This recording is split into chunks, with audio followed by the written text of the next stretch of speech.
Selamat siang teman-teman sekalian. Kita akan berbicara mengenai Erlangga Hartarto ya. Dia seorang ketua umum Golkar, juga menjabat sebagai Menko Perekonomian. Ya, dia sebenarnya secara psikologi politik ya berhak untuk mendeklarasikan dirinya sebagai calon presiden gitu kan. Dia punya pantas lah ya. Dialah yang mengawal perekonomian Indonesia saat ini, kemudian di masa pandemik juga ya dia memiliki prestasi gitu kan. Bahkan pertumbuhan ekonomi kita saat ini di atas 5,3% gitu kan. Jadi perkembangan ekonomi kita masih kuat. Juga dia mengikuti arahan dari Pak Jokowi. Misal tentang pelarangan ekspor nikel ini membuat IMF merasa harus berkomentar gitu kan. Ini sangat membuat ekonomi dunia juga agak terpengaruh lah gitu kan, karena kebijakan dari Jokowi itu stop ekspor mineral mentah gitu kan, dan ini membuat usaha pertambangan di Eropa ini terganggu juga gitu kan, karena ya nikel ini sangat penting baik untuk persenjataan, juga alat-alat elektronik, juga mobil ya. Itu juga kalau di ekspornya dihentikan ya ini akan cari kemana lagi gitu kan, karena ya soal nikel ini Indonesia nomor 1 gitu, jadi sangat penting sekali gitu peran Indonesia di sini gitu kan. Tapi ya kalau selamanya mengekspor barang mentah ya kita dapat apa gitu kan. Jadi Erlangga Hartarto ini secara psikologi politik ya dia harusnya mencalonkan sebagai presiden gitu kan. Dan memang Golkar secara resmi memutuskan Erlangga Hartarto sebagai calon presiden. Meskipun elektabilitasnya ya belum bisa mengalahkan Ganjar dan Prabowo. Ya, tapi disinilah dinamika partai Golkar, bagaimana berkomunikasi untuk meluluskan Erlangga. Bahkan ada narasi bahwa Erlangga akan dipasangkan dengan Prabowo. Jadi Golkar ini partai pemenang pemilu kedua dan bergabung dengan Gerindra yang di posisi ketiga gitu kan. Jadi kekuatan besar juga gitu kan. Tapi apa koalisi ini akan terjadi, nanti kita akan lihat bagaimana, apakah ada kecocokan antara Golkar dan Gerindra, bagaimana juga keputusan dari Caimin gitu kan untuk merelakan misalnya posisi cawapres menjadi milik Erlangga gitu kan. Ini masih dilema Prabowo.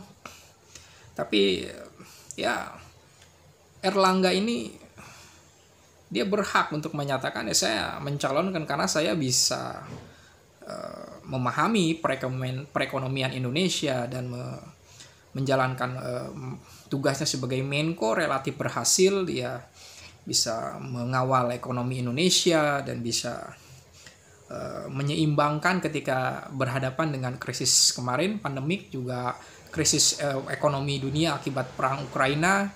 Dan ini menjadi sesuatu yang bukti gitu kan.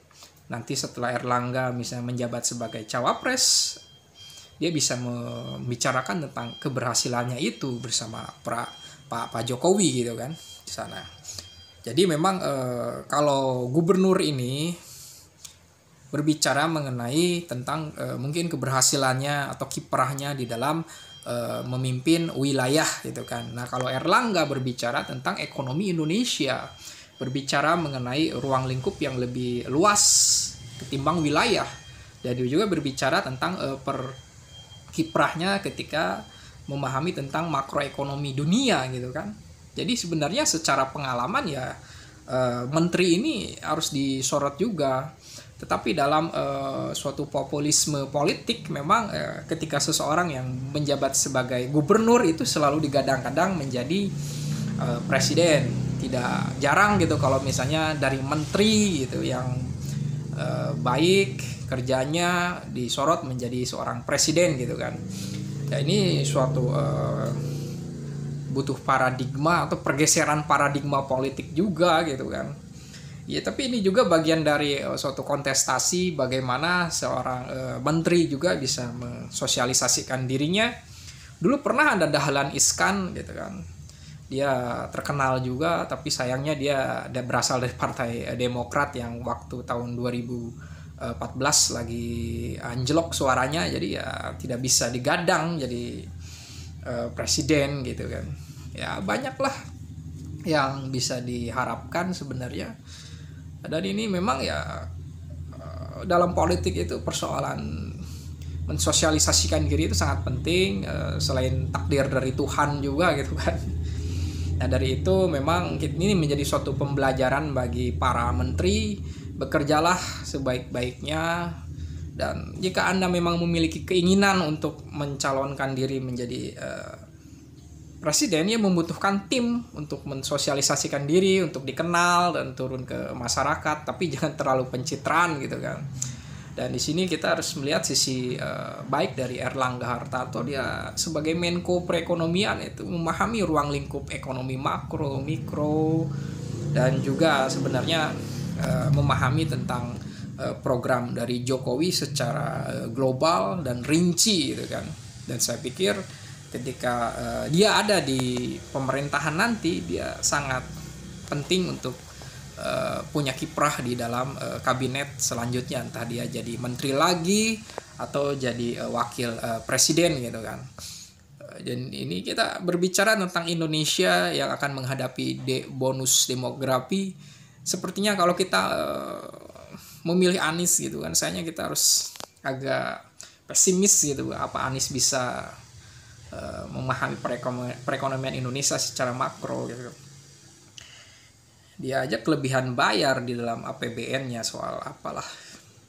Juga banyak kebijakan Pak Anies yang rasanya administratif saja gitu kan. Nah ini kita kayaknya harus berkata tidak untuk Pak Anies ya. Mungkin the next lah Pak Anies gitu. Dan begitulah bahwa politik itu berpihak, dan kita harus menyatakan keberpihakan kita itu karena berdasarkan data, informasi, juga harus rasional gitu kan. Tidak hanya ideologis atau perasaan saja. Ya, saya pikir Erlangga perlu dipertimbangkan. Terima kasih.